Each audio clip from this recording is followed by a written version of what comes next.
Today brings with it yet more updates regarding the Xbox Scorpio. Yes, the information is very much coming in via drip feed regarding the updated console, but there is a lot to discuss, so it is fairly understandable, and it's actually pretty big news, and pretty nice news for the Scorpio itself, making the machine look even more impressive. So, what is the news, I hear you ask? Well, basically that the machine will support both FreeSync and the upcoming variable refresh rates via HDMI 2.1. Now, in case you aren't aware, which you probably are, but just a bit of TLDR about FreeSync, but assume we have a 60Hz monitor, that basically means it's updating at 60Hz per second with no involvement from the GPU.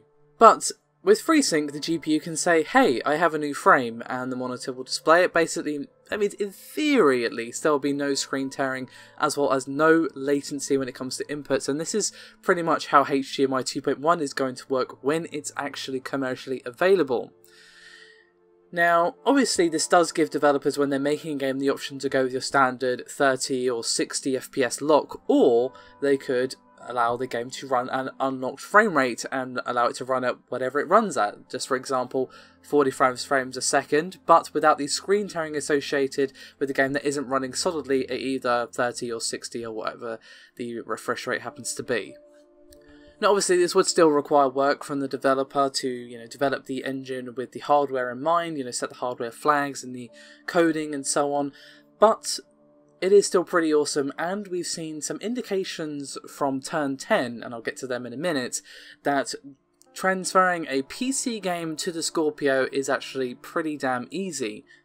Now, I just want to clarify one quick thing about HDMI 2.1. Obviously, this isn't available yet, but obviously this is something that the TV itself supports. So, say, for example, you're in the future and HDMI 2.1 TVs are available. Obviously, you want to make sure that it has the support for variable refresh rates, as well as, obviously, nice shiny add-ons like, say, HDR and, of course, 4K. But let's move back to Turn 10 for a second. Now, in the description below, you're going to find an article that I wrote the other day regarding their comments on how they brought Forza 6 Apex over to the Xbox Scorpio, and from what they've said, it actually was surprisingly easy. So, it seems that overall it took them about 2 days to do the main grunt work. Now, obviously, there's still optimization and stuff left to be done, and probably some tweaking and all of that, but according to their comments, it only took them a couple of days to bring the PC version over to Scorpio, which is crazy. Now, there's a quote here from them that says, quote, "There was one issue we had to deal with around memory alignment. Then we were up and running on the Scorpio. It was that fast. We were floored. We had this special room for mats. It was all locked away so it could be here for a really long time. It was 2 days, and on the third day we were just playing around with all the options and redoing all the stress tests and saying, what if we can turn on this MSAA, or what if we can turn on that?" Now, before you ask, he did actually go into what settings they were actually using for the game running on Scorpio, and it seems they were running the game at max. He says, quote, "The crazy story here is that we've gone over our PC Ultra settings, and for everything that's GPU related, we've been able to max it, and that's what we're running at, 88%. And at this point they gestured towards the screen, obviously showing a scene within Forza 6, and discussed the benefits of the hardware of Scorpio, how it's actually going to benefit the level of detail. And he said, quote, "This is rendering the player LOD for every car, so you won't see a single LOD pop. The top level model you see in race, one below what you see in Auto Vista, the model you usually only see for the player, and then we balance out LODs across the scene. It's a disgusting abuse of GPU power is what it is, right?" Now you might wonder, okay, what does that actually mean in English? Well, let's just have a theoretical scenario here.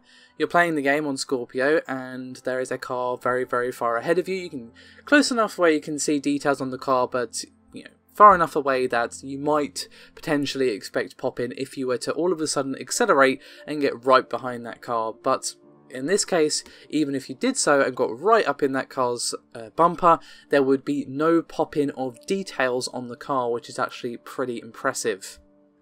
Now, there is an interesting thing in his comment there other than what I just said, and that's obviously that he specified GPU related. And obviously there has been a lot of discussion and criticism surrounding the fact that the Scorpio is still using a Jaguar. Yes, one that's been customized and improved and so on, but it is still a Jaguar foundation, a base, if you will. But while it is true that Scorpio is only using a Jaguar, it is offloading so much of the work off to other parts of the system. For example, like the command processor, which has baked-in DX12, and as you probably know, this reduces the amount of draw calls the CPU needs to issue from thousands to perhaps just dozens. So yes, the Jaguar CPU could potentially be a bit of an Achilles heel, as it were, for the system, but Microsoft have kind of thought ahead with that and thought, okay, this is potentially going to be a problem, and basically beefed up the rest of the specs so they can shoulder some of the burden that perhaps the Jaguar can't actually do by itself. Now, Paul has said that he is working on a full analysis of the system, but as I mentioned at the start of the video, information is coming out quite slowly at the moment, so as you can expect, we are waiting for all the details to become apparent before we do a full analysis of the machine. So, with all that said, that is me done for this particular video. As always, thank you very much for your support. Do remember to like and subscribe if you haven't done so already. It does help out a great deal, and I'll see you next time.